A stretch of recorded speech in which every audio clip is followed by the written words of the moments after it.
And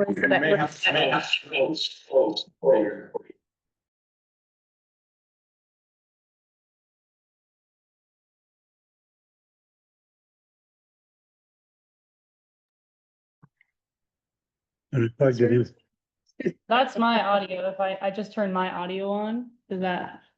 Well, we're not, the thing is. This will be your audio, Image. I think. But what I was trying to say is I think in your Zoom preferences, still, you may have to actually go in and Yeah, you do choose have that, to, yeah, you have is to what I was say, trying to say earlier. Audio, it'll say Al. video, and video. Being on camera.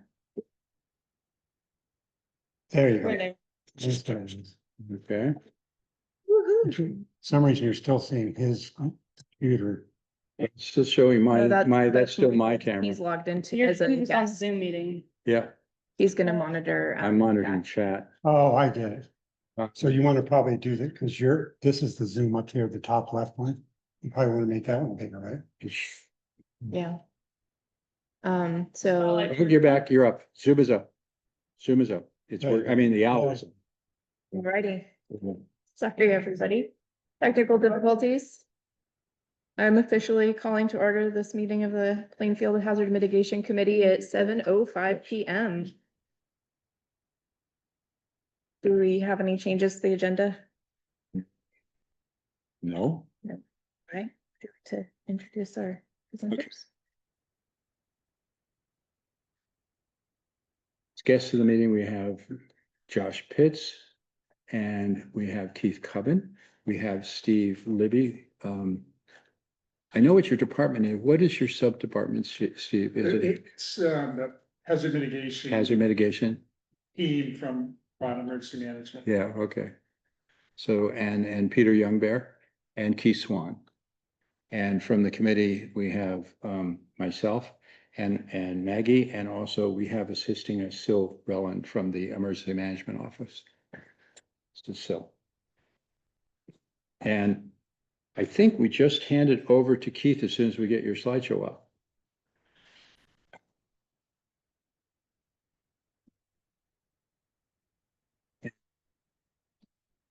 You just have to tell her when to advance the slide.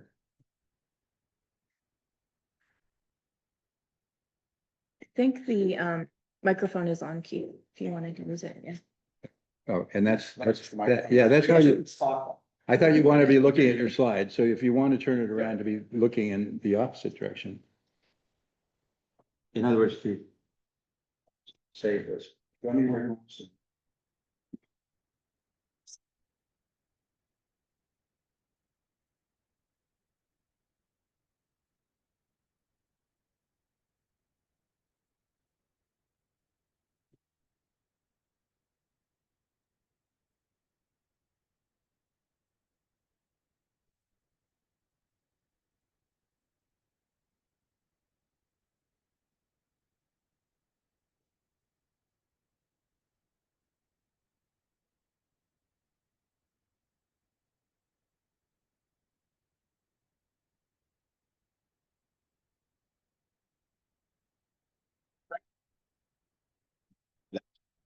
It gets frozen and there. This directly affects your data, so we need to move this process along and make sure this happens. Yeah, makes this fun.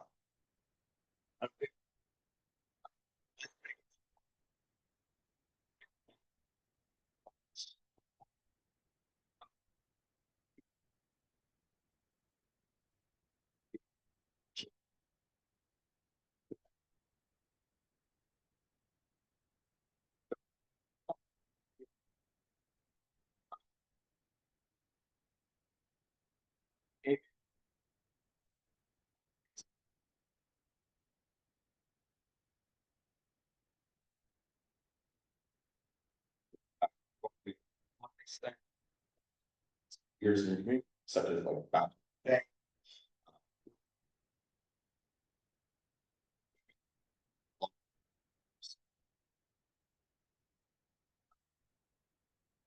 It's actually really changed. Oops.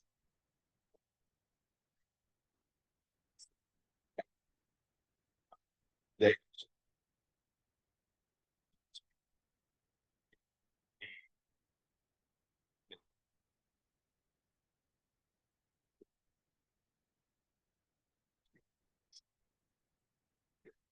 all those. Fixed purview, and those are now in the Department of Homeland Security, they handle all that. And that.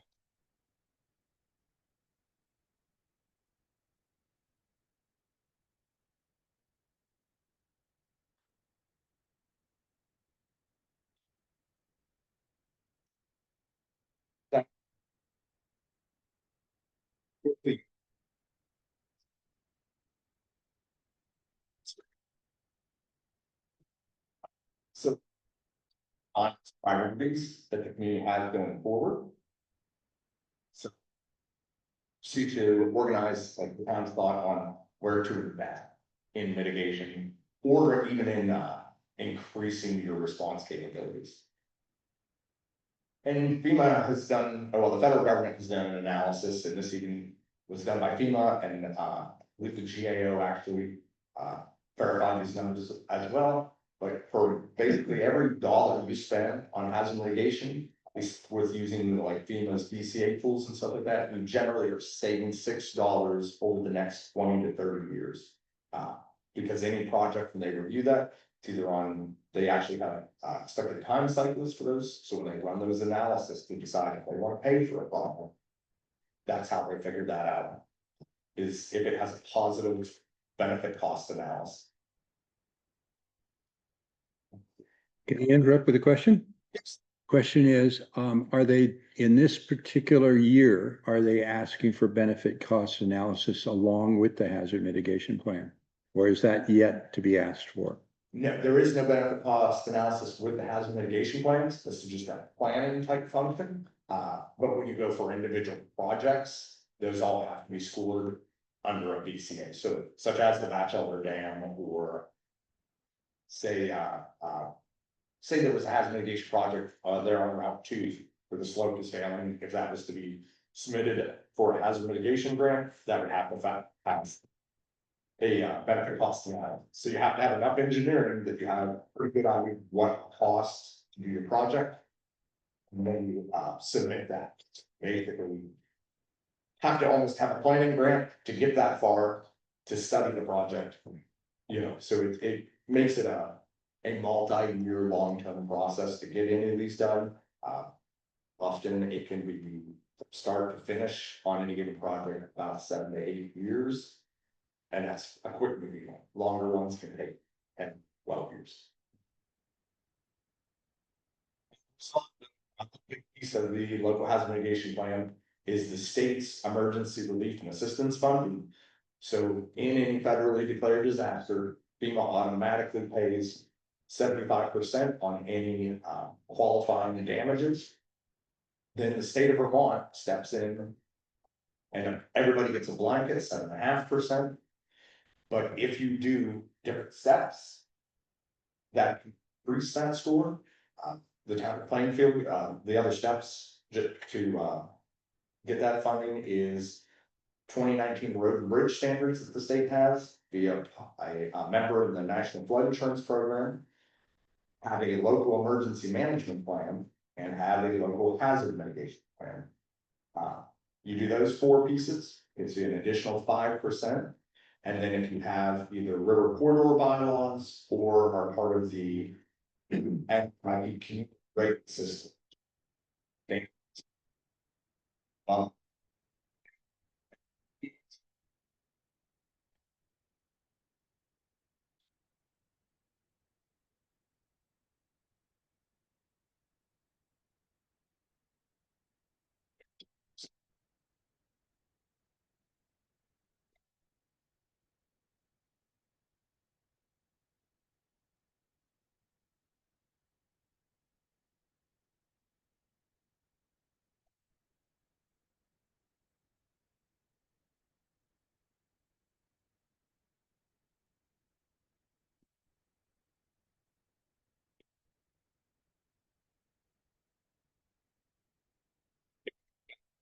On that.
people cannot hear us. So the microphone does say that it's on the owl microphone. Are the Okay. people saying that they can't hear? They say, well, Francis Rose said intermittent and somebody else wrote to say no audio, so it may have been getting worse as Keith was speaking.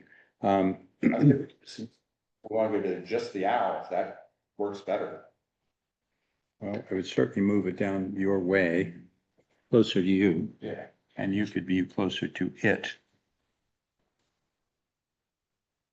Okay, we can definitely do it. Does everything look correct, Josh? Like, am I missing something? Maybe let's keep going and see if they. Okay. Well, Yeah, I was gonna say, I can, Francis, if you can hear at this level, we can definitely work with that.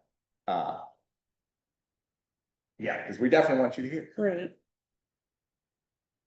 Okay, and if there's any place, in the community that isn't a standard location, it isn't on the Great Brook, if there's someplace else in the town that, I know Michael has worked very diligently over the last multiple years to identify any problem locations, but if there's somewhere that, as a resident of the community, that you're concerned with, that's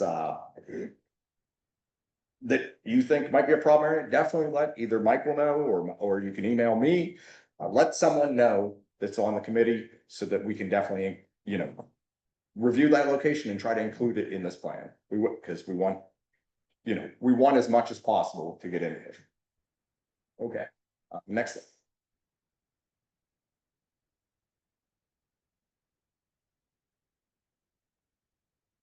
Okay, so the main piece of the hazard assessment, we have to align with the state of Vermont's state hazard mitigation plan. This table is directly from the state of Vermont's hazard mitigation plan that was done in 2023. It took the state about 2 years to draft one of these because they do a very in-depth look statewide. We have to align ours with the state so that each one of the categories the state has, we have to rank those. You can add other categories, but at minimum, this is the minimum you have to meet. Next slide. Okay, and just for awareness, they're actually, in these, you'll see that, and on the states, that they actually divide into 2 different types of flooding. So you have inundation flooding, which is where the water comes up when comes into houses, you're standing in it, it's what we saw in 2023. And then fluvial erosion is more what you saw actually in 2024 here in Plainfield, where it severely eroded the Great Brook. Often in events, you can have both types of flooding in the same event, but the fluvial erosion events are more your flash flood. It's like what happened in Swanton this year on July 10th. And St. Johnsbury last year, when, very quick, fast acting events, dumps a ton of rain, and then it's gone. Not a multi-day build up with heavy rain type of event. Next slide. Okay, so here's the big piece. This is Michael and Sil spent a lot of time compiling everybody's responses to develop this profile. This is Plainfield's profile to date. So we'll go over this because this is the most important piece of tonight, because FEMA requires us to present this to the town and to basically go over it. If anybody has any disagreements with any of the rating, they can bring that up. We can discuss that. But this is what's going to be in the plan. So the first column is called is just your probability of an event. So we have to use the scoring matrix that the state had, which they did the best job they could. I just find that the broadness of some of the categories it's tough whenever you're going to give a ranking on how likely you think something is to happen. So a ranking of 4 in the probability would mean it was highly likely, greater than a 75% chance to happen in any given year.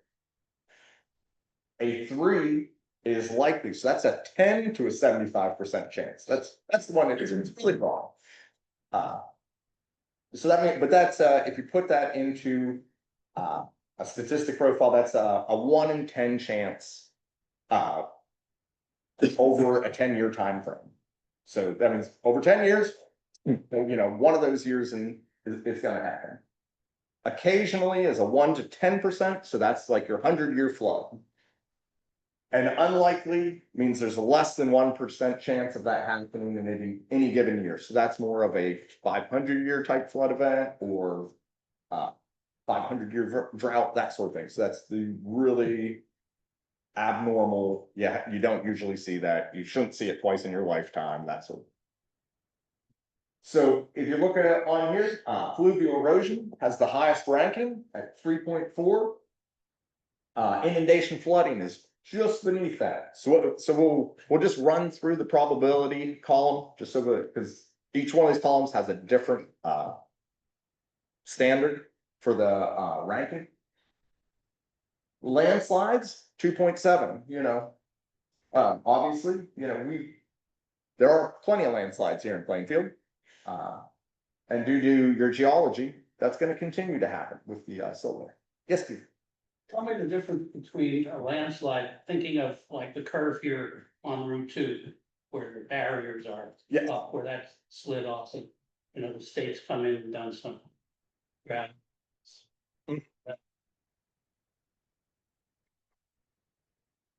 Slide fluvial erosion.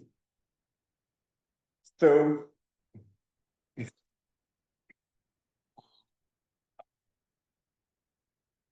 that is a landslide, but it's a landslide that's being influenced by fluvial erosion. So yeah, whenever you run into we have to fit it into FEMA's framework. A lot of these events, because like drought and wildfire often go hand in hand. So yeah, that location, and even most of the landslides going up the Great Brook, they're actually both. You've got fluvial erosion happening at the toe, but the overall whole hillside coming down is a landslide. If you even go further out, like years ago in Hardwick, there was a large landslide up there. Technically, that's not even a landslide, it's a mass failure, because it was so massive, it was a chunk of mountain slid off. So I mean, it gets very nuanced, I guess is the best way to put it. But yeah, that Route 2 piece, it's really actually both. I personally wouldn't split hairs on that, like in the plan. I think it's more important to call out those locations and talk about the actual risks than to worry. But in that location, I would describe that more in the landslide section of the plan. But in the fluvial erosion, I would mention that, due to the topography of the area and your geology of the silt layer, it's triggering landslides. Your fluvial erosion is triggering landslides throughout this watershed, But yeah, it gets, it's like paying taxes here, which column am I putting it in? But it could fit more than one, Cloudburst and hail. So, this is one that isn't found in the state plan. Hail is found. It is cloudburst is a little bit different definition, but it's more. I think from the emergency management committee on that one was more thinking of just that super extreme rain event, which often then would trigger your fluvial erosion. Yeah, so I mean, we definitely have started seeing more hail events, which generally here in Vermont, we haven't had very many historically.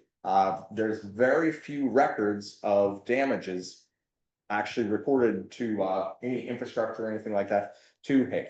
Generally it's pea-sized, smaller. When we have it in just the last couple of years, we've started seeing an uptick on that. As conditions keep changing, we might see larger hailstorms.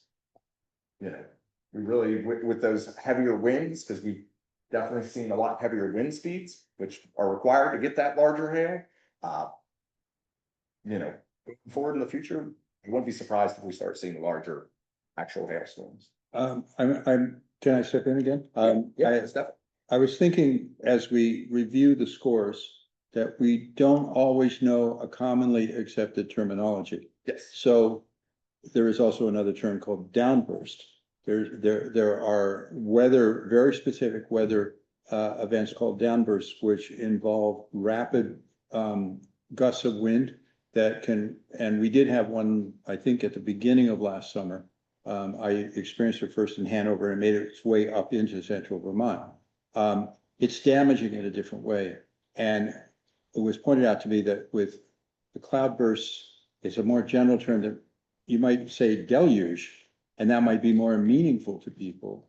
But then when you add hail, people are asking, do they mean cloudburst with hail, or can I just say cloudburst? So the clarity of this is very difficult to make it work for people. Similarly, and I'll jump ahead to infectious disease outbreak. In the last infectious disease outbreak, we called it a pandemic. And therefore, if we had said infectious disease pandemic, the answers might have been higher. Exactly. It's hard to make it click for everybody.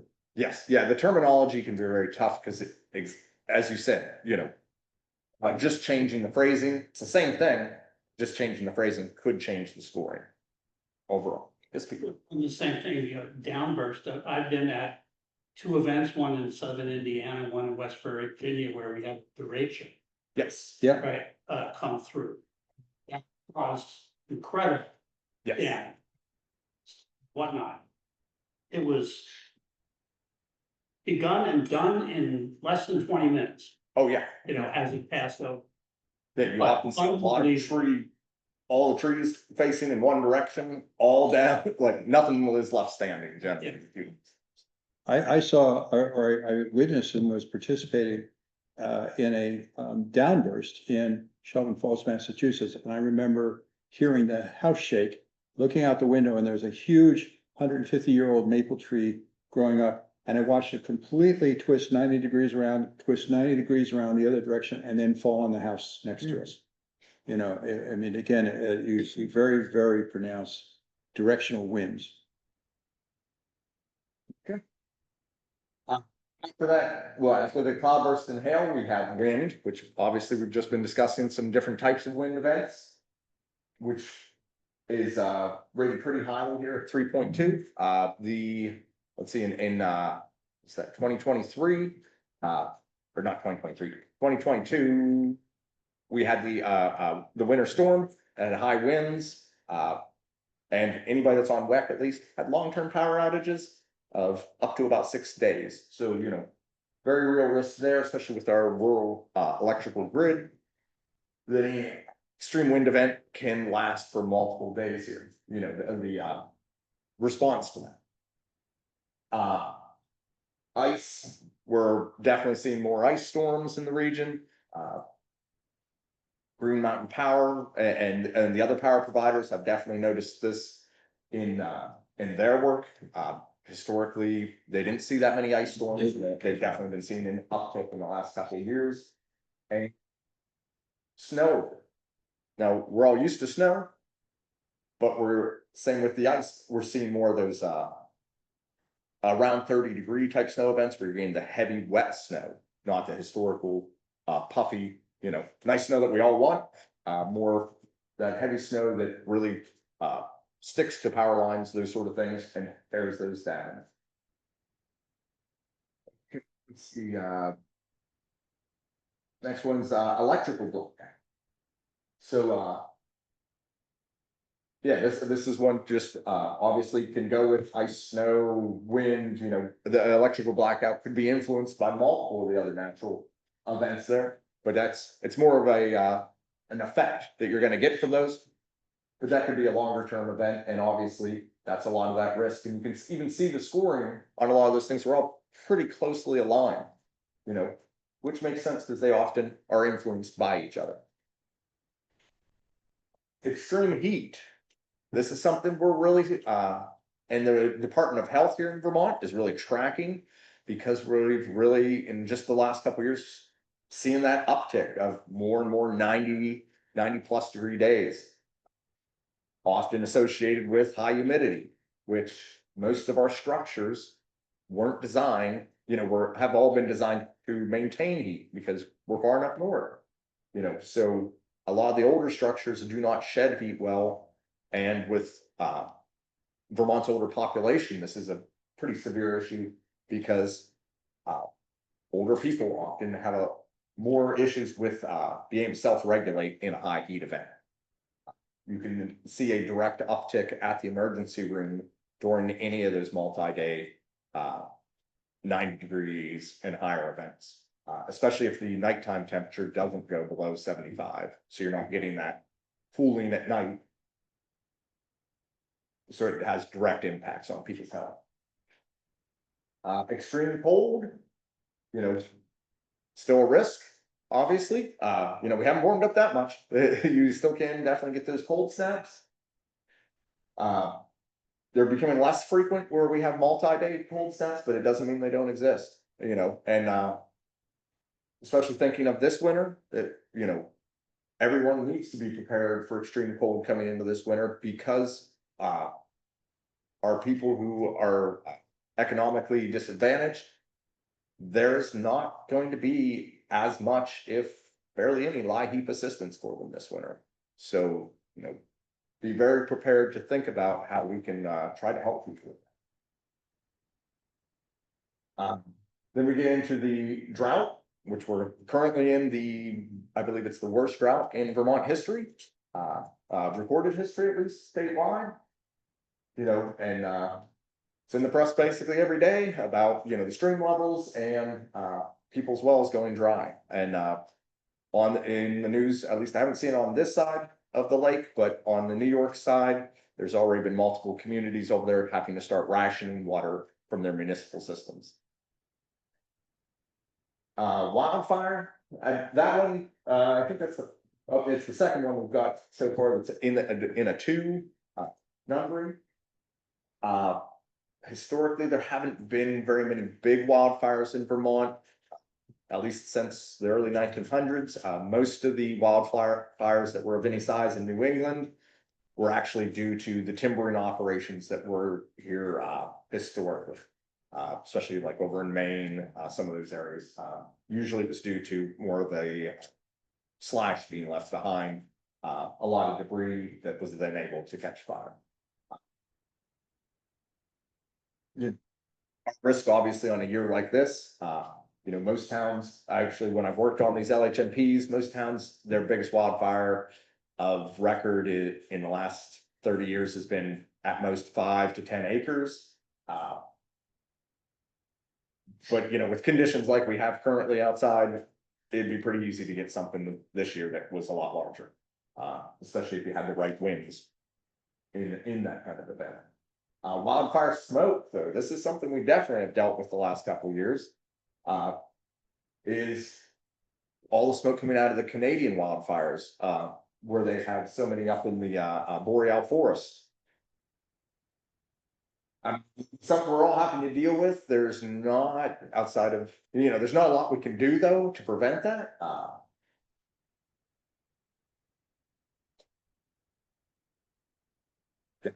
Not a lot to do there. Maybe we'd add some windmills or something and blow it back again. Obviously not. Earthquake, that score's pretty low. I mean, there is some risk here in New England of earthquakes. I mean, we do get small earthquakes. Everywhere in the US has those, but of a larger quake, but we haven't had one in a significant amount of time. Short-term in geologic time, but long-term in human thinking of it, so that's been, what's that, Michael, about 400 years since the last large earthquake? The last 7.4 was that long ago. The last 6.4 was 100 years ago, exactly October 1925. And those are supposed to be a 75-year interval. But as Peter points out, we're not geologically connected strongly with the area where the source of the quakes is in Quebec, and more likely eastern New England would feel more impact than western New England. Invasive species. This is one that we're almost every day finding out about something new. It's something we live with having an interconnected, capitalist system. You know, with having, world trade. It is, we can completely prevent it, but we definitely want to try to mitigate where possible. You know, this could be anything from, Japanese knotweed on the riverbanks, which destabilizes those riverbanks, and it comes out because those roots aren't very deep. So as soon as the water comes up, the plants wash away and take the soil with it. To giant hogweed, which is a really nasty invasive. If you get the any of the sap of the plant on you and it reacts with sunlight, actually kills tissue, and then the tissue literally washes off when you bathe. Can be very bad. We could also mention animal invasive species like European fur mink, Yep. which have propagated actually out of a mink farm in Worcester and have spread over here. And we now have significant issues with small livestock where mink will attack. And that was something that wouldn't have been the case 40 years ago. Yes. Yeah, and even some of the tick species that we're starting to see Right. are invasive, which, you know, everybody's favorite, ticks, and they often carry the next piece, the infectious disease. They can be the host for multiple pathogens. Infectious disease is a tough one because this is a pretty broad, you know, and it's something I've always, since working on these LHMPs, have struggled with, because, you know, how do you prepare for infectious disease? Are we preparing for tuberculosis? Or are we preparing for smallpox, or, you know, Lyme disease? You know, it's a pretty broad. Is it an airborne pathogen? Is it, does it need a vector to get to, you know? My original college degree is in biology, so to me, that's, I'm like, we need to narrow that down a little. That's just way too broad.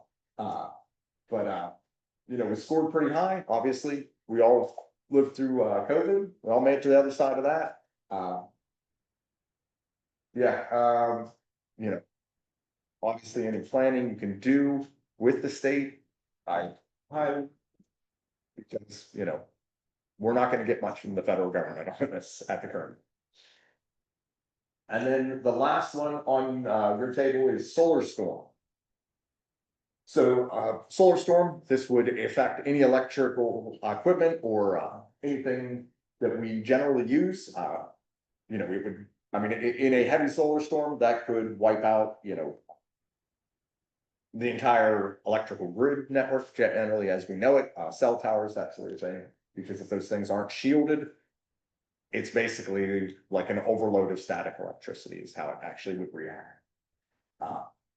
Pretty low risk, but obviously, you know, some of the ones like just like earthquake, it would be very low risk. If it happened, it'd be very large impact. Okay.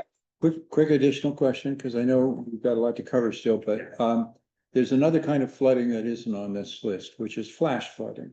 And it doesn't inundate in the sense the water doesn't stay in one place. But I've been looking at a lot of video from Nepal, particularly in northern India for the last 3 weeks, and seeing like a wall of water coming down a narrow valley that's actually as tall as a building. And it hits the town and washes the building off its foundation. And is that, in your mind, the same as inundation flooding or fluvial erosion, or does it need its own category? I generally consider that the same as fluvial erosion, because fluvial erosion is really due to the erosive force, which is the speed of that water. Yeah. So I usually, and the way when I draft these plans, I write that up as in the same category. They can be separated out, but I generally keep it together because usually any fluvial erosion event is caused by a flash flood, you know, or just a very fast, you know, kind of cloudburst type rain event. Can I, if I look just at 2024, I was watching as the amount of water entering the town was increasing, and it was ramping up in a familiar way. In other words, we have had flash floods in 2015 and in the December of 2022 even. And looking at these ramping up and then ramping down. It sometimes gets high enough to actually damage homes or damage bridges or damage Brook Road. But in 2024, as it came up, there was suddenly a surge where it gained 3.5 to 4 feet of elevation over the mean. And it was that event which started moving cars and buildings downstream at about 2:30 in the morning. And that, it turned out from Charlie Cogbill and George Springston's investigation, was caused by a thunderstorm cell that parked itself over part of Orange at the upper end of our watershed. And it was sufficiently large amount of water in a sufficiently short amount of time that it came down on top of the inundation flooding or the. Yes. Yeah, and it basically rode that downstream and that actually did occur almost like a wavefront. Mhm. And I worry about such things happening again in the future, especially if we suddenly become in that same area of Orange and southern Plainfield, we see, instead of 4.5 inches of rain, we see 8 inches of rain in 2 hours. That I worry that will be even more damage to the village than what we've already experienced. I don't know what you, and Steve, at some point I may ask you to speak to that, but it strikes me that there are many communities that are at the bottom of a hill. And the hill may have a steep-sided valley. It's drive up and down Route 100, and almost every town along Route 100 is in that situation where it's, basically alluvial fan. The towns are built on an alluvial fan, which is a historic area for that type of deposition of material. So. Yeah. Yeah, but the bottom of Gunner's Brook is that, where it comes into Berry City, as we all know, and that's an alluvial Gunner Brook, yeah. fan. Yeah. Right there, where it comes into the Stevens Branch and kind of spreads out. But that little valley that dumps into that, that's why those homes are so problematic there. Yeah. And, as we're going through the buyout process there as well, Well, so hopefully. two comments together, the cell and this alluvial fan type stuff in Route 100. I mean, the last rain that we had here, before the drought began, the weather reports were talking about, scattered chance of a shower here, scattered. But it did not predict, even the radar missed the strong storm cells. And there were these isolated things where it would rain at the top of East Hill, but not here in the village, and vice versa. Very short distance apart. I think it was Warren. There were 2 cells and one turned and joined another right over Warren and gave it a flash flood. Yes, And that was just, a month ago. yeah, And it's like, how do we're lacking in the weather prediction nuance to be able to find that. but some is, we do have some issues. They're not easy to fix with our radar once you get on this side of the mountains, because you get it depends on the height of those clouds, because since those radar stations aren't up on the top of the mountain, they can't see to the other side. So if you have any event where the clouds are a lower level, they can get in behind that shadow of the mountains. And the other piece is the actual warming of the climate. Weather is entirely based off of what we've seen historically in the past. We're outside of that model. We live in that world. That doesn't exist. It's never going to exist in our lifetimes again. The formula that I've heard is for each centigrade, degree of centigrade in the regional weather, Yes. there's a 7% higher capacity for moisture to be aerosoled in the atmosphere. Yeah. And I've heard that repeated multiple times. We're jumping ahead into the hazard mitigation part, but George Springston has been very active in encouraging private homeowners to install weather stations. So right now on Weather Underground, we have 4 weather stations. One is on is actually across the Berry line, but right next to Plainfield, and drains towards Berry. But the 3 that drain this way are about, and maybe augmented by yet another one on Middle Road that I encouraged the owners last weekend to consider buying an online weather station. And if I can quickly go through those, they actually show graphs of arriving rainfall and how many minutes ago it landed and how many inches of it is there. And that's sometimes the only way to see it coming. And if you're actually starting to compile that data, we might even want to try to link that so that the National Weather Service in Burlington can't, because they actually do sometimes access other people, you know, other people's readings to get that better picture, because they can't. You know, like they have a station in Waitsfield down at the airport, the little airport there, but you know, they only have limited data points they can pull from. So sometimes they do get volunteers to provide data into them. This is all going directly live to Weather Underground, so Okay. all 4 weather stations are accessible in real time. Yeah.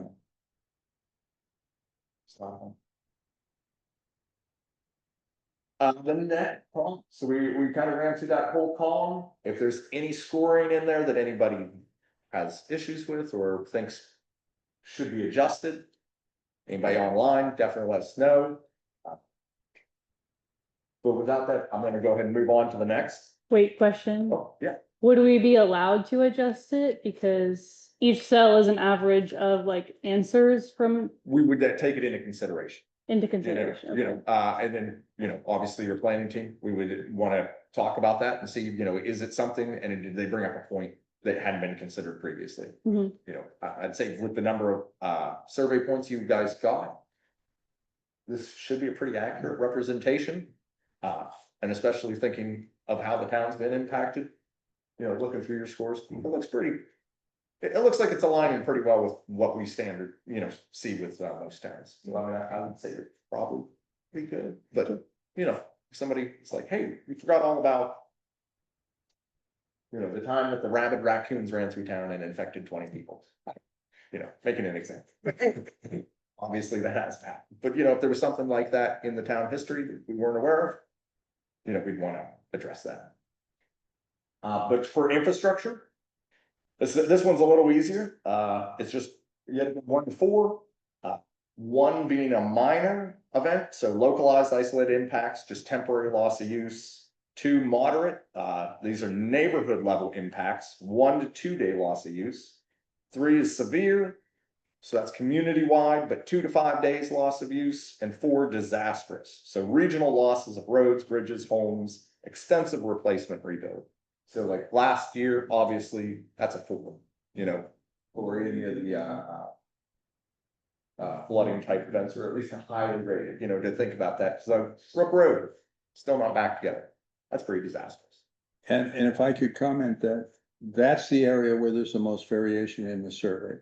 Because many people, although they knew what they thought were the most likely hazards, they really didn't know what the impact would be on infrastructure, and they hazarded a guess, or they put a check mark, or they put a guess. Mhm. And in some cases, it feels as if, yeah, that may be way underestimated compared to what their actual real life experience was, but they didn't know how to relate that to. Exactly, and like these kids sometimes, when you're working with people on these, it can be kind of tough of how do you quantify any of these events? You know, because this is trying to put that, how do you put a number to it? And it is hard, it's not easy. Like, look, it's still, it's like 10.2. Yeah. It's the worst thing. So Yeah, exactly. As long as, and that's really the important thing, Peter, is as long as it ends up in the position you want it, that you're like, nope, we know what the biggest risk is, and it showed up at the top of your score. That's the truly important. Because any of the numbering in here, as long as you get to that final score where the town thinks those need to be, that's the important piece, because that's how your mitigation actions and everything that comes out at the end of this plan is ranked. You know, because if it's a lower ranking score, often you don't even know how to develop a mitigation action if you don't feel it. You know, if you're just like, okay, like solar storms, you know, town stuff has generators. Do you need to develop anything beyond that for mitigation actions at this point? What is really revealing about this is that drought has come up as being the second highest scored. Yeah, Yes. which if we would have done this last year, Yeah, probably wouldn't have. yeah. You know, it's, you know, what's happening, what's in everybody's thought process, what's in everybody's memory. Yeah. You know, because obviously infectious disease across the board, every one of these I've worked on has come in higher than it did in the previous plan, because all of them, that was before COVID and after COVID, you know, for a good another 10 years, everybody's gonna be, even if nothing else happens, we'll be remembering. So yeah, so if you look through that, we end up with the tabulated results from all those surveys. You said you had what, 25? We have 35. 35, sorry. 35 and four we haven't tabulated yet. Which, to be honest, that's great, because in most towns, we do not get that. Even with pushing out surveys, you often don't get that level of response. So for a community this size, that's a really good job. And not every cell has 35 responses, but at least 20 Yeah. every cell, yeah. Yeah.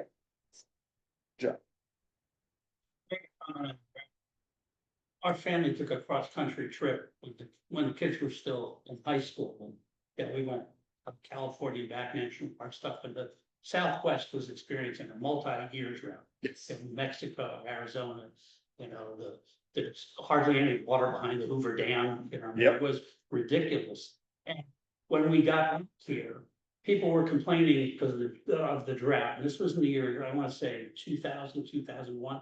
And like, yeah, water levels were down, you know, you could see it was a little dry in the forest, but compared to out there, oh my God, you know, it was Yeah. nothing. So I think the frame of reference is important as well.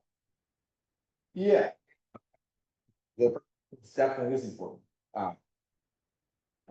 We still had, you know, 90 inches of rain that year instead of 105 or 110, Yeah, and we can't imagine them all. but they had 2.5.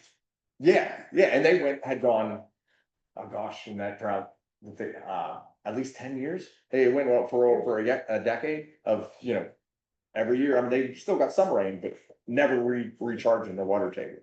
You know, in the east, we've never seen anything like that. You know, Yeah. The effect in the economy, agriculture, I mean, it was.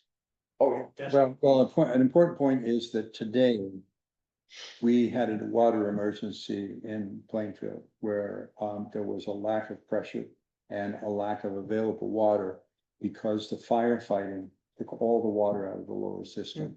They didn't draw their water from the Winooski to fight it because they had too many people crowded in and too hard to get to it, given the way the traffic was backed up in every direction. And so they ended up drawing from a hydrant and nobody had water pressure in the lower village. yeah. So that's not normally the case, but we already had been asked yesterday or 2 days ago by Josh and Tim to conserve water because our springs up at the higher level are going dry. And there's that leak that they can't find yet. Yeah, 15,000. Yeah, I mean, with as low as the Winooski is, you start to run into where you might not even be able to draw from just anywhere on. You know, you'd have to come down and get like right behind the dam or And something. they fortunately were right behind the dam, but Yeah. but it wasn't possible for other reasons. Okay, Okay. So the next column, life safety. This is, so one would be minor scrapes, small, you know, minimal injuries. Two, would be occasional hospitalization required due to injuries. Three is multiple hospitalizations required and or a fatality. And four would be multiple fatalities. By amazing luck and people's hard work and people risking their lives, thankfully, we have not seen fatalities in our flood events. But I think in 23 there was two. One was it was directly related to the flood where someone went into their basement while there was a fuel leak and succumbed to the fumes. That's one of those, did they drown the water? Did they drown by the fumes? This is human. Yes, this is human one. And then the other one was someone actually walked into the floodwaters, I think, down in the lower Winooski. we lost a first responder in Peacham. I mean, we didn't, but In Peacham- 23? in 24. There was a man who was, I don't remember being put that. yeah, he was, as my Peacham friends talk about it, and I did hear it referred to by Eric Foran, but it was a firefighter who was trying to go through an inundated road in a low part of a valley on the, I don't know if it's called the Peach and Brook, but anyway, he thought he could get across because he was rushing to get to the station, actually, and his vehicle was off the road into the river and he died. Okay, we almost, I said we had a fire, the fire chief of, Waitsfield, was washed off the road over on 100, but luckily was able to get out of his vehicle. Yeah, okay, Turn around, don't drown. yeah. Cannot state that enough, even for professionals and firemen. If it's flowing, don't drive through it. But yeah, I mean, for the size events we've had, I mean, we've seen, in Texas this year, obviously flash flood events can claim a lot of lives if people aren't prepared. Hopefully we can stay as safe as we've been historically. But, most of these, score rather low on that because we often don't see a lot of loss of life. Many hospitalizations, obviously the infectious disease outbreak. That's kind of the root of that one, is people are gonna get sick. Most likely people are gonna die. So. Moving on to the next one, we have economic impacts. One is less than $10,000 in damages. 2 is 10 to 100,000. 3 is 100 to 1,000,000. And 4 is greater than 1,000,000. Depending on which flood you're thinking of, is it the 23 flood? Is it the 24 flood? Is it, one of the smaller events that happened here in Plainfield along the Great Brook that might have just affected a couple houses? That kind of changes how you would score that. Depending on which event, or you're trying to think of the overall, combining all those floods together. That kind of lowers that overall thinking of how high you'd score that. But most of your numbers ended up in the 1s and 2s. Infectious disease ended up with a 3. That was a pretty huge disruption. Did wreck a lot of budgets, for municipalities, businesses, so it had a lot of economic impact. What's the for 3 and 4? Cut off for 3 and 4 is 3 is 100 to 1,000,000 and 4 is greater than 1,000,000. With our Brook Road in the $20+ million, how is this number so low? There was a lot of outliers, to be honest, in the data. I kept them in because it's people's responses, but we might go through after and kind of take those out and see where the data ends up. Because probability, even of both of the flooding events, if I took out like 2 or 3 responses, it would have hit like a 3.7, 3.9, something like that. So I don't know how it ended up the way it ended up. We also didn't have explanations for every hazard. We just listed them and asked probability impact. Yeah, so that's similar, like, especially with this meeting, of thinking of like, do you want to adjust that out? Because especially thinking of that impact from these events.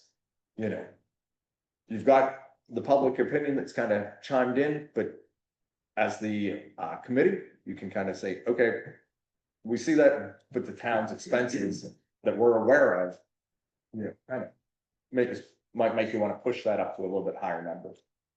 Yeah, and those last two columns, economy and environment, I myself, just seeing how the responses came in, I'm tempted to treat them somewhat with a grain of salt. Because the ability for non-involved people, let's say, there are a lot of non-involved people who weren't directly impacted, who ended up writing a response on this. And a great variety, by the way. I'm very happy with such a variety. I mean, like, we had some of the workers from Cabot Creamery who live in the Goddard campus ended up participating in this study. But the part that is hardest for people to do is say, well, did this cost $1 million? I have no idea, and just guessing means that I think we have to take a sort of an interpretive looseness of it. Yeah. Yeah, and that one, especially thinking of your impacts from the flooding, I would probably recommend that those were higher, because I mean, knowing what the impacts are, knowing what the dollar amounts are that this community has spent. Yeah, I mean, you can put 4+ actually. Yeah. Yeah. Yeah. Cause yeah, I mean, not It's that. not gonna change the ranking. No, it's not gonna change the ranking, so, you know, that overall piece, it's still gonna end up at the same ranking, you're not doing anything to adjust that. But yeah, the actual impact, I mean, you know, the impact from last year, we're still. Don't actually have the exact dollar amount. But, you know, just Brook Road in general, you gotta figure is around $20 million if you were to put everything back as a. Which is a little higher than our annual budget. Yeah, exactly. I think that qualifies for a full. Even 10% is a little higher than our annual. Exactly.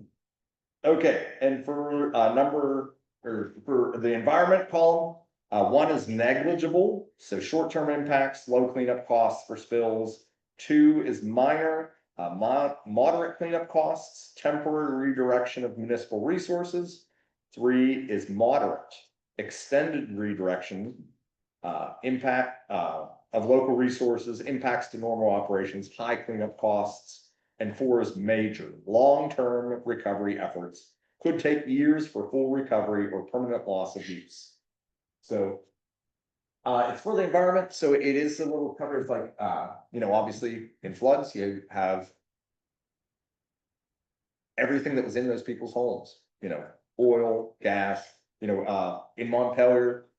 And Ferry City, after the 23 flood, you know, we recommended people did not wade into that water at all because, you know, it was a toxic slurry.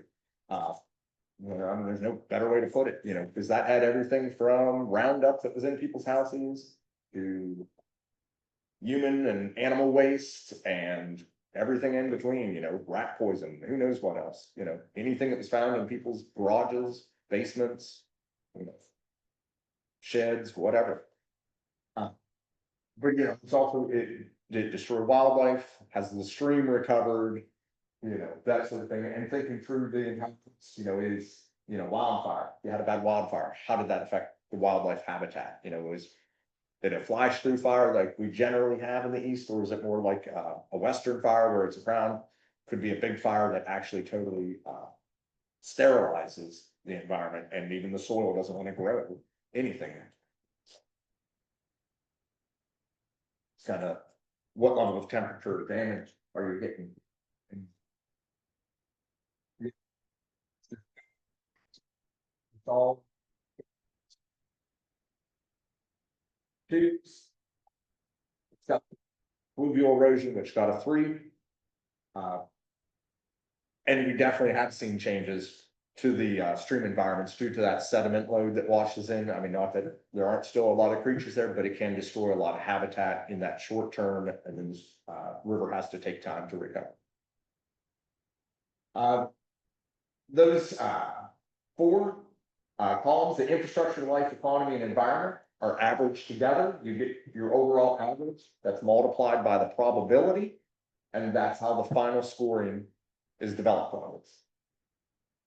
So, you know, that's the most important piece of this, is that final scoring, what the greatest risk is, because then we'll develop the mitigation actions and everything based off of this. So, you know, anything that stood out, the higher scored pieces will even most likely break it into high, medium, and low. Low generally don't get it really much look as far as mitigation actions, you know, such as like earthquakes, those sort of things, solar storm, you know, when you're down in the 2s, you know, this allows you to kind of think through of like, if you only have a certain pot of money and you're going to be able to spend it on this, where would you want to try to, you know, spend it? And it's really thinking of that probability. It's all the way back to like, what's most likely going to happen to us next. Excellent.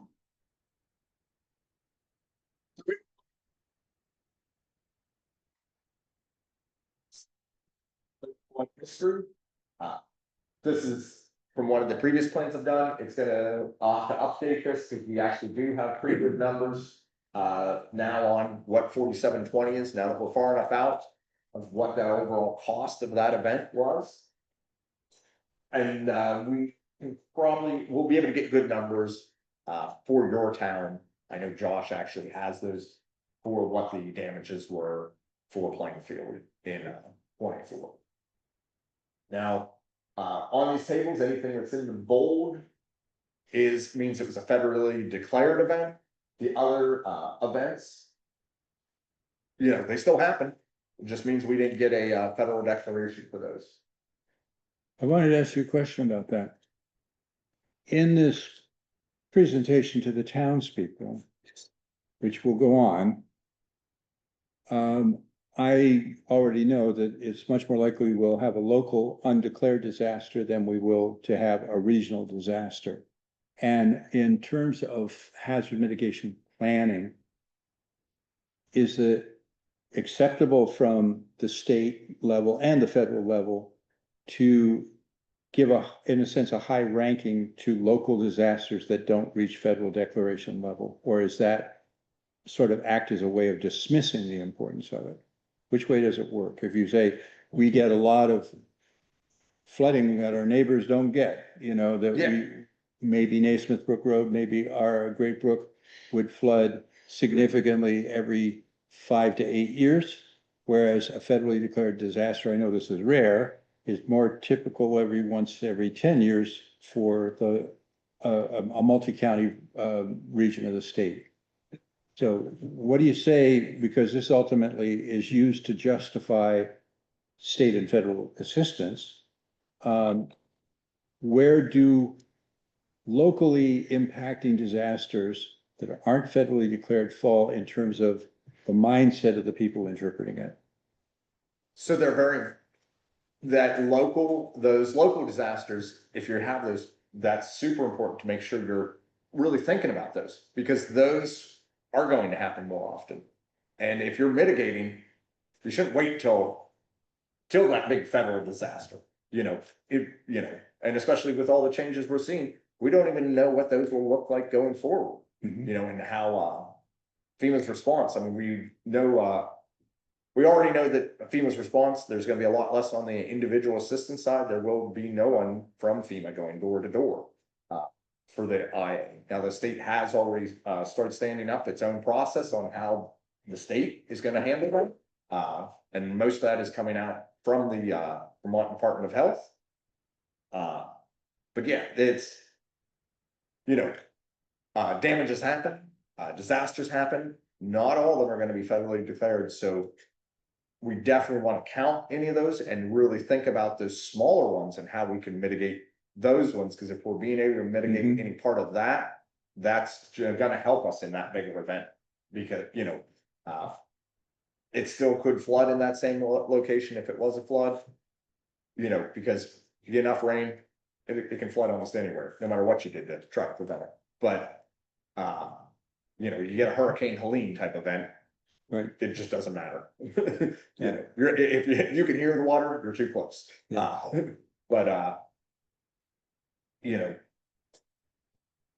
It's really good to have that information though, so you can plan accordingly, because that is giving you that overall better risk profile. And I mean, if you look at this, this is for Washington County is what most of this list was built off of. There's a lot of events on there that weren't federally declared. I mean, there's a number that are, but there's 3 in 2019 alone that weren't federally declared, that were disasters to some community. Somebody got heavy rain. I mean, the one even had $250,000 in damages in 2019, which today would be over $1 million. So, I mean, these are all based on, none of these numbers have been correct, thinking of inflation. So these are what that was at that time. Yeah, and we'll, obviously utilize some of the mapping tools that are out there. This image comes from the UVM. They created a flood map that was based off of LiDAR, and it's various, it actually shows, at least based off of the current FEMA maps. I like this mapping better because it often shows a better level of what the true risk is than the FEMA maps. Next slide. I know the presentation we had from George Springston, what the recently the flood map that was fixed. flooding was a lot wider.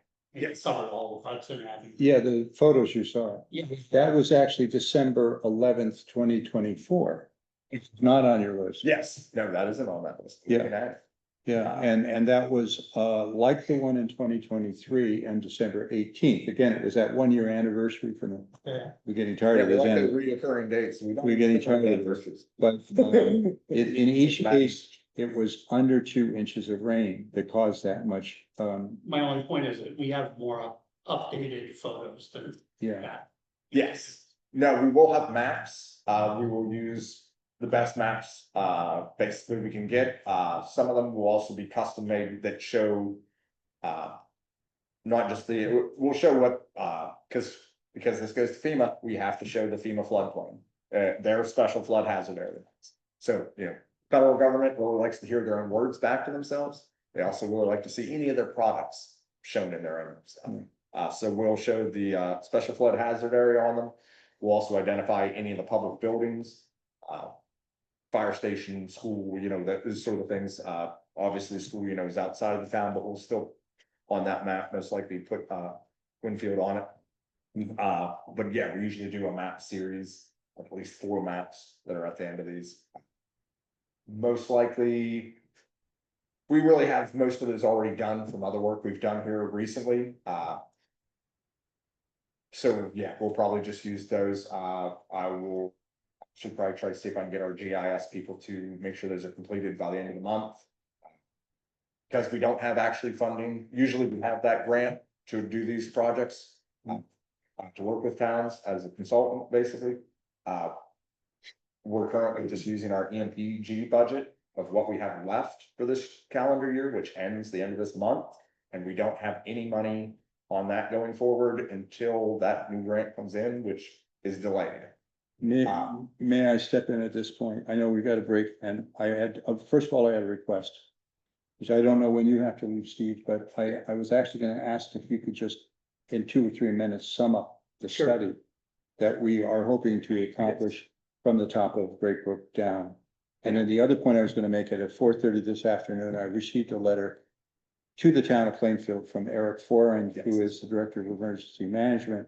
And his word, he says, FEMA has not yet clarified the documentation and verification requirements that will apply to both applicants and via Vermont Emergency Management and the sub applicants, which are the RPCs. Because of this uncertainty, Vermont Emergency Management must place on hold on all EMPG subgrants at this time. FEMA has indicated that new processes for sub-applicant review are under development, but these remain undefined and without an anticipated timeline.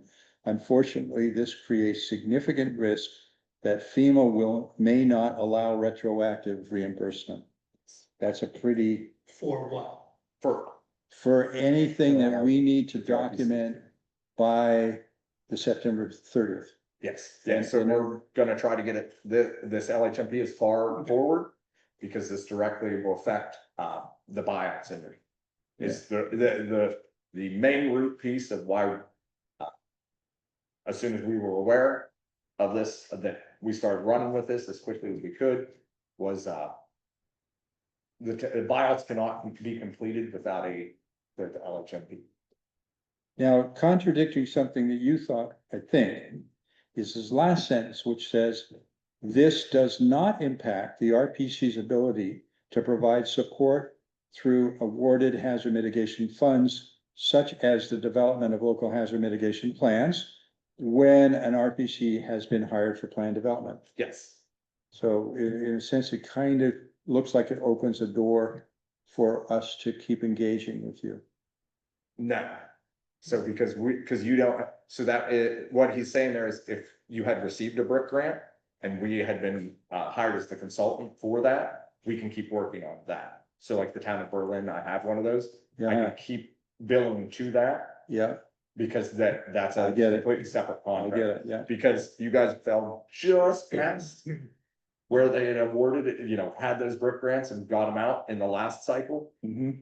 Anybody who didn't get that, which there's multiple communities that we have coming up. Yeah, Most of them didn't have, I don't have the buyouts, So if this doesn't change in the next calendar year, we have multiple communities that are going to have to figure out a way. And some of them are larger municipalities. Thankfully, it's not very city this time, but, Yeah, I think he is predicting that this is going to cause hardship. oh, yeah, It's gonna Yes. cause hardship. yes, if we were to, especially if we were to be hit with any kind of large event. Mhm. The RPC staff that usually help out and help the, in an event, we will have, currently, we would have nothing to bill to. Yeah. So we're not sure how that would Yeah. and roll out if it's- it It, happens. it has grim implications. It'd be okay if Steve just gave Yeah, a quick summary? anytime Steve wants to We'll talk. give Keith a break. Yeah, thanks for. Let me kind of give you an update. So just for background. 2 years ago, well, a year ago, we began conversations with the town about a comprehensive study of Great Brook, the hydrology of Great Brook. The original funding for that was withdrawn by FEMA last spring. We were able to switch to a different funding source. It's still FEMA money, but it was money that had been allocated to VEM in of the so-called BRIC 22 grant. So our director, Stephanie Smith, was able to kind of replace the money that had been withdrawn in order to move ahead with this concept of doing whole watershed hydraulic studies that would be vetted through the town with different ideas. So the procedure that we will go through is once the actual contract has been signed, and so we've been waiting all summer for the contracts to actually be signed at the state level. So a consultant has been picked for the Plainfield project. I can't say who it is, but we're very confident they're the right firm to do this work. The process will be, there'll be a public engagement period of time to be really, tonight, the reason I'm here is to kind of get from Keith's presentation, kind of what are these major issues in town? And I know Great Brook, it's a lot going on there, between, replacing Brook Road or not. So our hope is that once that sort of input can be collected by the town, Keith's RPC help, our staff, to work with a consultant to come up with a series of kind of ideas that could be evaluated through what's called a H&H model, hydraulic and hydrology model. So essentially, without getting too jargony, it's a way for the consultants to do a computer model of the watershed. Hydrology. So hydrology is like the water coming in the system. Hydraulics is how it works through the system. So these models have become more and more sophisticated over time. So now you can actually not only predict inundation levels under different events, but also levels of erosion. So the power function of a river, so you can start to identify which areas in the watershed are going to be most susceptible to erosion. Some of the models can also do sediment transport, like predicting where in high sedimentation watersheds, where that sediment may work out. So they're pretty sophisticated. The idea is that ideas for mitigation actions that the town proposes or the community proposes can be tested through this model, and to see, well, what will be the actual impact of that particular idea on the watershed dynamics. FEMA is willing to fund this because if a particular idea is deemed to be both sort of functional, it will really reduce flood impacts, and also is cost effective, is benefit cost analysis, the so-called VCA, then it may be eligible for FEMA funds through the Hazard Mitigation Grant Program. So it's a way to sort of get projects geared up and developed to this point where if there's another hazard mitigation grant opportunity, you'll have projects all ready to go into that process. May I give an example? Yes. A good example is the Great Brook Bridge, number 21. When we, Hazard Mitigation Committee, did what ultimately turned out to be a 6-year study, including at the time, Malone and McBroom, now SLR. Yeah. And also, an even earlier one with Bear Creek. Yeah. We learned a lot about how the brook behaved at that time. And so designed a bridge, and ultimately went to the engineering stage and a cost benefit stage and a cost of building stage. And a grant was received, or it was actually available, 1.3 million, which, and Plainfield had a match, and that was set aside. And then 2024 happened. What happened therefore was the brook bed expanded by at least 40% in the area where the bridge would have gone.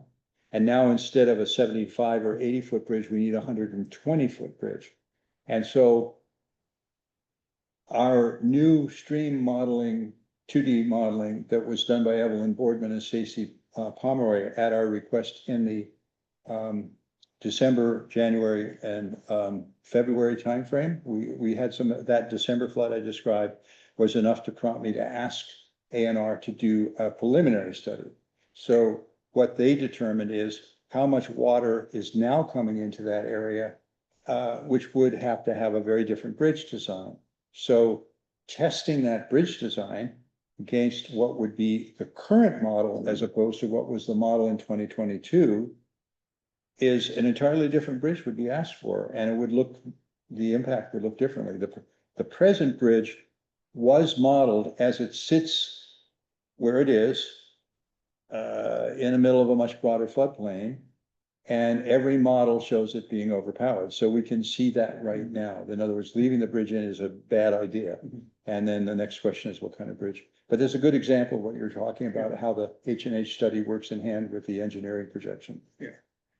And that study actually is still being used even on the new bridge designs they're working on now, because The Mill Street. well, for both of them, Yeah. actually, because we've shared that with the engineers, and that's sped up the entire NEPA process. Yeah. So that we'll be able to move at a faster rate than originally expected. Yeah, I'm so delighted this has happened, by the way. I knew that we had a tendency as a town and as a state just to fix a road as fast as you could, put a bridge back as fast as you could, make it basically like the one that was there before. And more people were in George Springsteen's camp where they would say, that's crazy. I mean, how many times have we done this? 6 times? Does anybody understand how the bridge and the brook work together at that point? And now we're starting to get that information. It's great. Steve, you have more to tell us about the, because I have some questions on this too. Give you Well, an opportunity. Yeah, I don't want to jump the gun too much on, what the project might reveal, but I think if you think about it as, this is it's like a 4-step process. First step being, what do we know? What does the community know? What information should the consultants know about? So certainly the work that Stacy and Evelyn did would be critical to the consultants continuing on. There's other questions that the town may have that want to pose to that, like, again, without jumping the gun, but what I've heard is, fundamental question about Brook Road. Whether that gets replaced or not, and if it does, how does this study impact the? What is the time frame of your study? And I know, because I'm on the select board, and I'm one of 2 select board members who's working with our road commissioner and VTrans, or excuse me, the Federal Highway Administration, because the Brook Road is a federally designated connector. So all of the repair work that's going to be is not FEMA, it's not public assistance, it's federal highways, which is a total different critter. And the way that they're addressing it is that they've broken it up into like 13 different projects. Each bridge is a separate project, each washout is a project. Now, we're able to group a couple of them for project management and also for design and engineering and construction, because they're side by side, and it makes sense, it's cost effective if the equipment's gonna be there, you could run back and forth. But we're about to warn the first public meeting for Mill Street replacement and Bridge 21, which was the first Brook Road and the first washout. because we already have a project management, we already have the bids out, so those are coming in, so I asked about your time frame for this project, because ideally, we wanna mesh those two timetables, and, we don't wanna be late with information that the engineers need or vice versa, so just in terms of, the overall sort of take that we have at this point is that, where the two major washouts are, the Grand Canyon, if you will. Yeah. It makes no sense to us to replace the Brook Road there.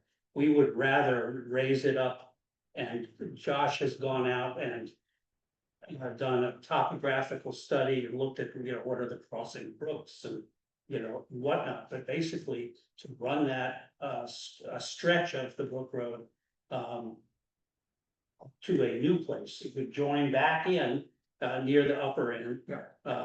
Before you get out of the sand and silt and into the bedrock that's up at the far end. And then come join Cameron Road and back down. But, that's just the concept at this point, but when we look at costs, and use $500,000, as a typical bridge replacement, we'd avoid 2 bridges by doing this.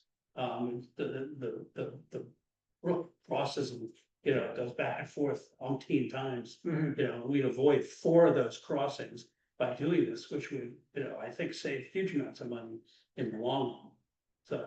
So the timing question, Yeah, let's hope, fingers crossed, knock on wood, that we can have the consultants under contract and ready to go by October 1st. I think at that point, it's gonna be sitting down, the consultants in the town to say, because this is such a time sensitive, big major decision for the town about how to, is there a way the consultant can do their model development in a expedient manner? And, I'm not a hydraulic modeler, but I know you already have a lot of data from the work that's already been done. I know the consultants have actually gone out to their drone subcontractor and to get into the drone work into the schedule. So that's, a major part of the data input into the model is the detailed topography, and that's what the drone imagery helps with. So I guess my recommendation is that as soon as we can do it, to have you and the consultants and us sit down and say, how can we adjust the consultant's schedule for the model building so that it may have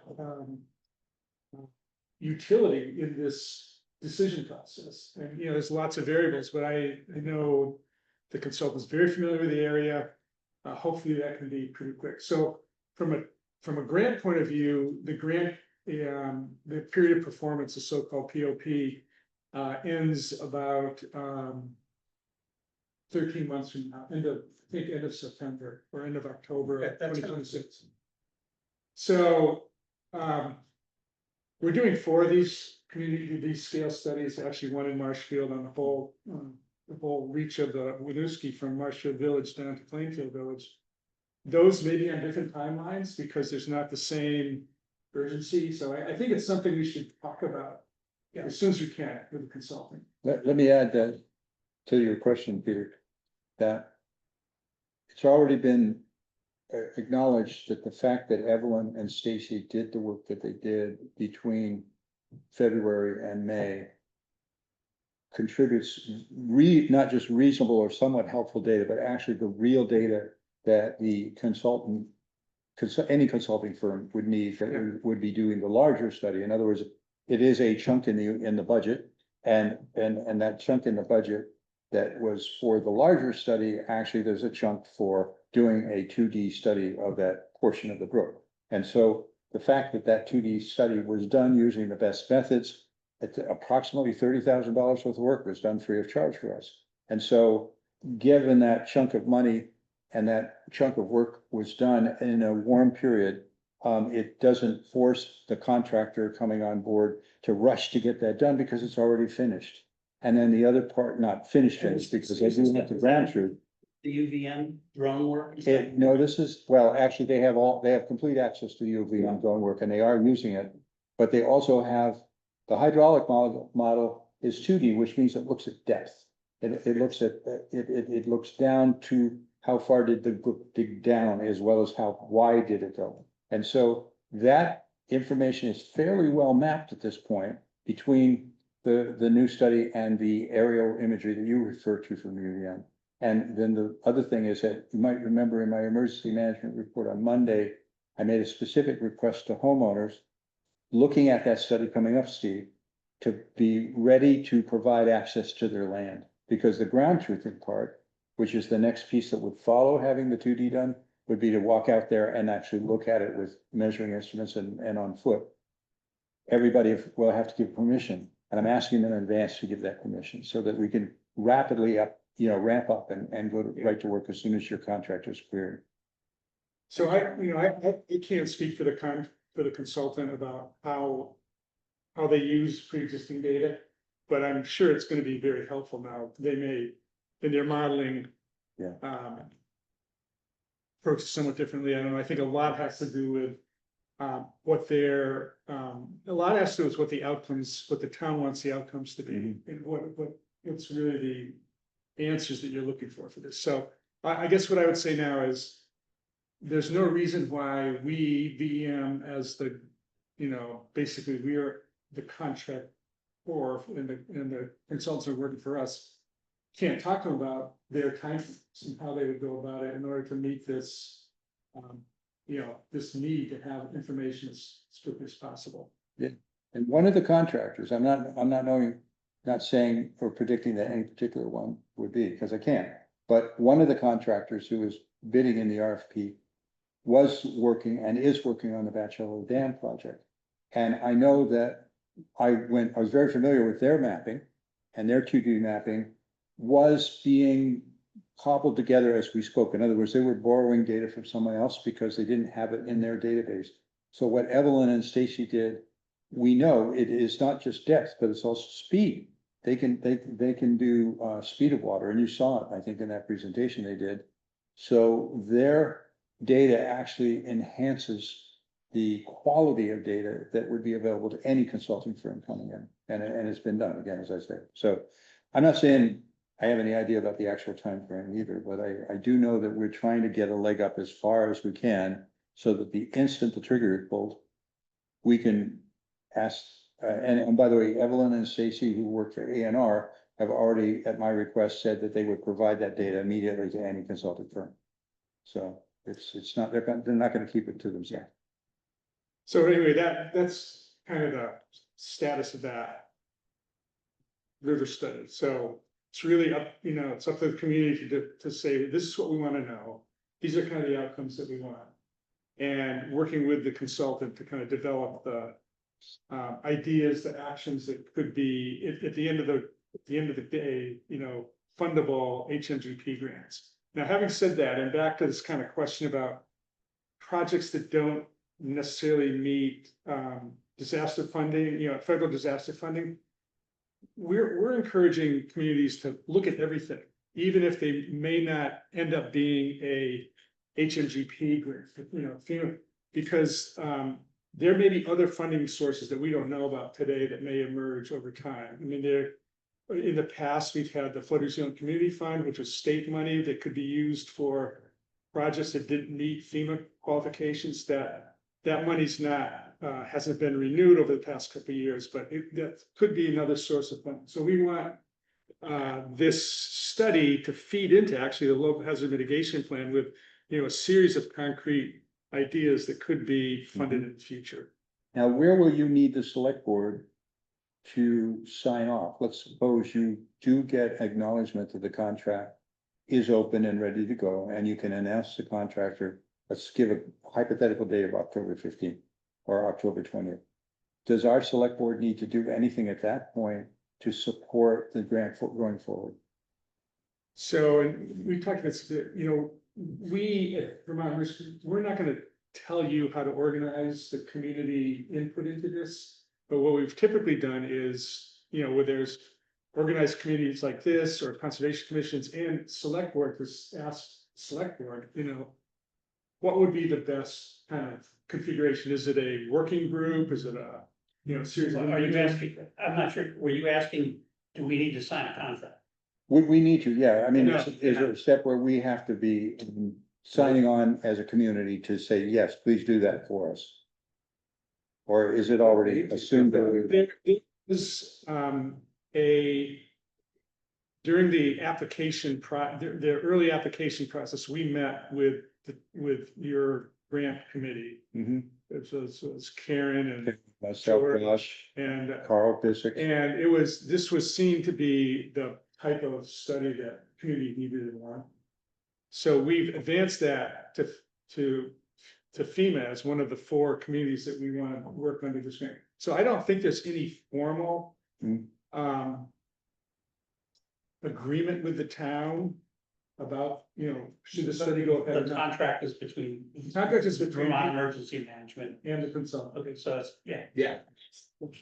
But we don't want to drive the train, so I guess that's my Yeah, so it's been done. question is how Mhm, to organize the community's input into this. mhm. And that, can be any, public meetings, surveys, there's a whole bunch of ways that it can happen. I think, a lot about what you need out of this study already. That's my sense. Yeah. Yeah, I think that's- So probably there'll be some level of, okay, this is the sort of list of ideas that the community agrees to work with with a consultant on some level of, I don't know if it's an approval or just a consensus of. Well, usually what they want to know is who would be our team who would interact with them. Yeah. And that's where we get to the point, well, who wants to be engaged to assist, like finding out who owns the property along the way and all that kind of stuff. And we've been, the Hazard Mitigation Committee and George Springston and some of the select board members have all expressed willingness, as well as people like Mary Perez, who used to be a lister, to provide assistance on that level. So we're already all set to step up. But I think from our end, we just would like that process to be as inclusive as possible, so there are not, they're not ideas or opinions that get left out just because we weren't being, so, not everything, the study can't do everything for everybody, but I think trying to be as, at least in the beginning, as inclusive and as possible would be visible, so. Okay, So once we get, this thing under contract, we can be much more specific about how that. Okay, thank you very much, Steve. That's very helpful. Okay.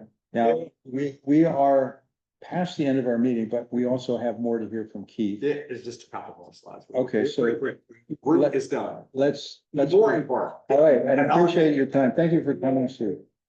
appreciate your, all your. Okay. Ready to jump back? Yeah. Can I ask a facetious question?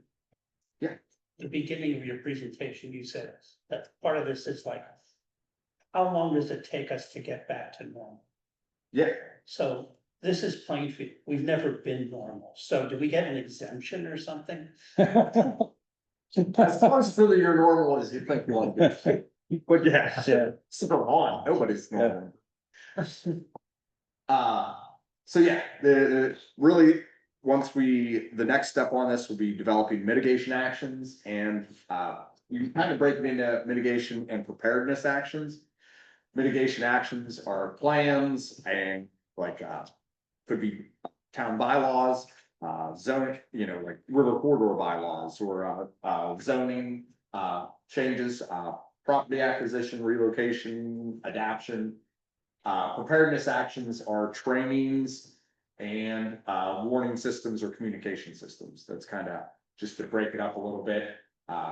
Now, anything, they say, FEMA says anything, that's identified requires mitigation action. We actually can squeeze things by if it's a low rank hazard and say, cause like I've done this for hail and earthquakes in most towns where we said, due to the lack of overall risk of hail, affecting town property, it's primarily handled at the individual level, and the town isn't planning on developing any mitigation actions for that.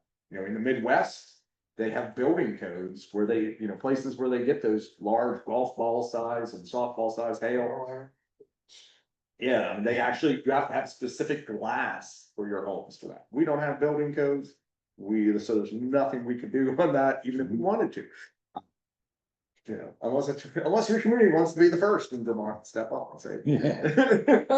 Good luck. I'm not gonna help you with that. So yeah, we can on those lower risk ones, basically give some level of reasoning of why we're not gonna mitigate it, but anything that's basically. Ranked from like a medium level up, we'll have to at least have one mitigation action for. Some of them are pretty easy to hit. Some can be a little tougher, but like, even like drought, you know, showed up. Just the town having a actual policy on, notifying residents, and of when they need you to, use less water. And having some policies on that can qualify as a mitigation action for, you know, because we can't make it rain. You know, I mean, you can't do cloud seeding at a very small level, but very small, it's only local. And they planned well, very well, when they designed this water system. It has built-in backup. Exactly. So just anything we can address that. Next thing. Yeah. We'll also have to make a statement on every mitigation action that was in the last plan. So this sometimes can be one of the hardest pieces, is tracking down people who helped develop the last plan or have awareness of any of those. So that's just one piece. There's a bunch more mitigation actions from the last plan. Anybody who has any knowledge on any of these, you can make a statement of, hey, we did that in whatever the year was, or we chose not to do it. If you didn't do it, that's fine. We just have to say why. You know, We have to do this by the end of the month. not by the end of this month. We won't get it done by then. We'll try to get this as close as we can by the end of this month, and most likely it'll be sometime. Yes, sometime next month. Into even into November. My plan, when I thought I had an EMPG budget straight through, from the end of this month, was to have this done by Thanksgiving, is what we were shooting for. Peter, you don't know, but I made a formal request. I signed a formal request to FEMA with the help from Vermont Emergency Management to request a 1-year extension for our preparation on the basis of a number of factors that would make it difficult for having it done in this 1-year timeline, this particular timeline. Yeah, and part of that too is for them, for the LHMP to go through for the buyouts, FEMA has to review it, and we currently don't actually know how long that will take. That's the current. yes. Nobody does. Yeah, well, no, for them to review the LHMP when we send it to them. So this, So we know, this is from the document you sent out, the 61-page Yes, document. So this is what you're talking about now. This is like the 2020 status, right? yes, So this was 2012, the mitigation action, and the 2020 what status? exactly. Was that complete? We'll have to do that for everything from the 2020 plan. So yes, we're basically, I usually just add a column on the right-hand side, remove some of it, and then just have a status of where that's at, what happened, was it completed? Like I said, if there was couldn't find funds to make it happen, we can state that. So it isn't that hard, but if it did happen, just trying to track down the people, because there's so much turnover in this town. Purchase 25-foot buffer along the Great Brook, not yet in progress, funding not available. That would change to no need, it got washed away. The buffer has moved, it disappeared. You can even say you purchased it, it doesn't exist anymore. Next. And then these are some of the strategies that came out in the town plan. So FEMA really likes to see where this is integrated in other things. We can address where some of the things from the last hazard mitigation plan showed up in the town plan, and hopefully some of the mitigation actions from this plan will show up in the next town plan. You know, they want to see that synergy of where you're thinking, it's not just a standalone document. And LHMPs are good because they're a living document, so at any time, if the town was like, man, I didn't think of this as a mitigation action, and I want to add it now. All the select board has to do is vote. At any time, you could add anything to your hazard mitigation plan. Just have to go through a select board meeting, select board votes and says, hey, we want to add this piece in. You can do that. So these are living plans, and, you know, it doesn't lock you in that you have to do any of these actions. You're not like, put it in there, and now we have to figure out a way to, like, it should be a real plan of you intend to do that, but like, you're not, there's no legality. You not have to do that, so.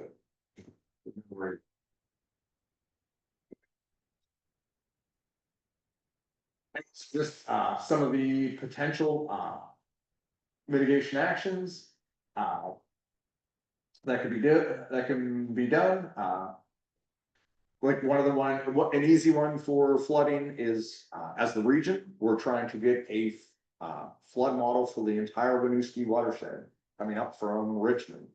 We have a CDBG DR application in for a planning grant for that. Fingers crossed, I think we're gonna be successful.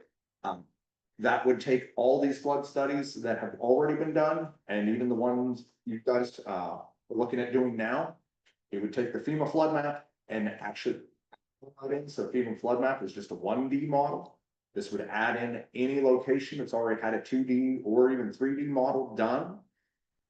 And as anyone in the watershed does any projects going forward, we would lend this to them, most likely free of charge, or if there's a fee, it would be a very minimal fee just to make sure that the QC, the quality control is done on it at the end.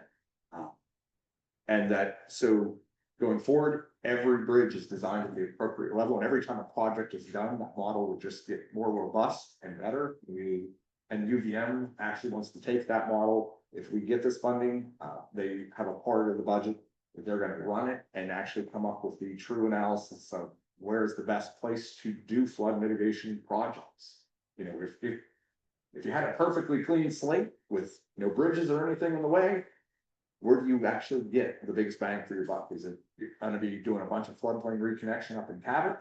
Or is it gonna do us a lot better to do a bunch of floodplain reconnection down, you know, just above Monpelier to, you know, depending on where you're at, where's gonna be the best place to actually spend them? Because currently, no one actually knows that answer. It's kind of one of those questions that you get into meetings and you realize, man, we know a lot of stuff, but we don't know that, you know, and you find those gaps in, especially when we're working with the UVM professors and stuff, where there just hasn't been enough research done to really understand that. Now, I have a personal question for you. Yeah. Which is that after the 30th of September Yes. and whatever readjustment of mission that occurs at Central Vermont Regional Planning Commission, can I call you for a 15-minute conversation for the stuff that I know you know, but I don't know? Yes. Okay, I want to be able Yeah, to. well, I'll still be able to support you at some level. I have to have a conversation with my boss. Yeah. Of how much I can definitely do that. Yeah, I'm gonna try to see if I can actually even do just the same stuff and use our, what's our agency of Commerce and Community Development funding, ACCD funding, which is a big piece of the funding we get. If it's anything where I can make a justification that's transportation related. Yeah. I can clearly do that, even if it's loosely transportation related. But well, there are a lot of things that come to mind that I don't know the answers to, but one of the things where you already know we're in development is that Sil and I are working on a pretty extensive, we don't know how long it'll take, but a pretty extensive evacuation plan that will show for pretty much every point between Marshfield and East Montpelier, yes. where a resident in the floodplain would have to go in order to remove their risk or reduce their risk from being killed or injured in a flood, which means bringing together the 911 data, the newest elevation and FEMA flood map data, the UVM flood map data, and also what we know in terms of history about what areas the highway actually repeatedly go under water. And just like talking with my fire chief and I say, well, can we use Hollister Hill Road as an alternate road to Route 2 when Route 2 is closed from section A to section B? And he comes back and he says, well, yeah, maybe, but I remember the last time it got flooded, I crossed two areas of Hollister Hill Road where I wasn't sure if the road was there. And he said, I had to get somebody back to Marshfield who couldn't get there, who was separated from their child. And it was really scary for all of us because in both instances, I could have lost the control of my vehicle. Okay. So, For your awareness too, the transportation resiliency planning tool, we are being told that that's gonna be updated, which it hasn't been updated since it was created. So that the RPCs are supposed to be doing a bunch of work on that, and that's entirely transportation related, looking at those segments and actual infrastructure of what that would be expected. And even on that tool, you can actually run it as 50-year, 100-year. I think it's 10, 50 and 100-year events. It is, I don't believe it goes to a 500-year. okay. But yeah, that was originally done in 2019 was where all the data was compiled for that and it was first ran. They rolled the model out in like 2021, 2022. Once they, really did a lot of analysis with it, but they're going to update all the data in it here in the next calendar year, we're being told. So we'll be doing a lot of transportation related kind of hazard mitigation. You're on.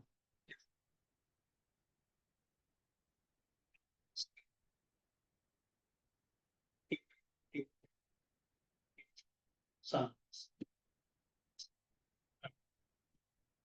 50 states. Oh, yeah.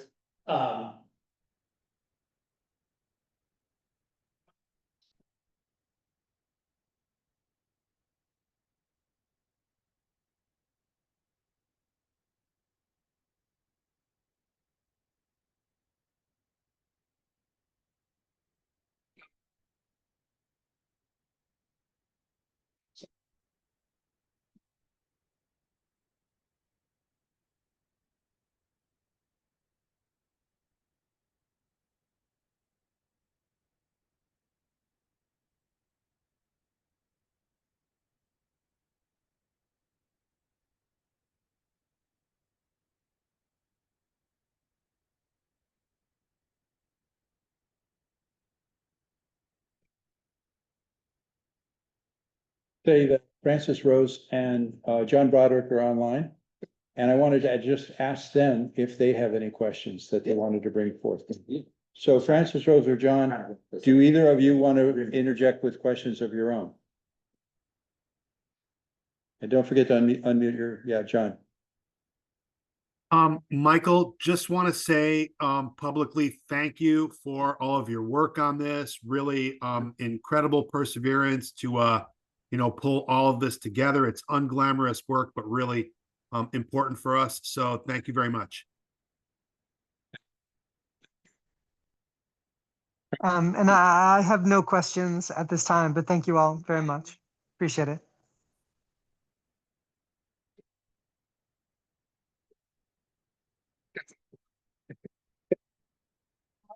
Sure. Thank you so much, Pete. Thanks for hanging in, dude. And It's on the page. yeah, You transfer it. Probably gonna be busy with the stats.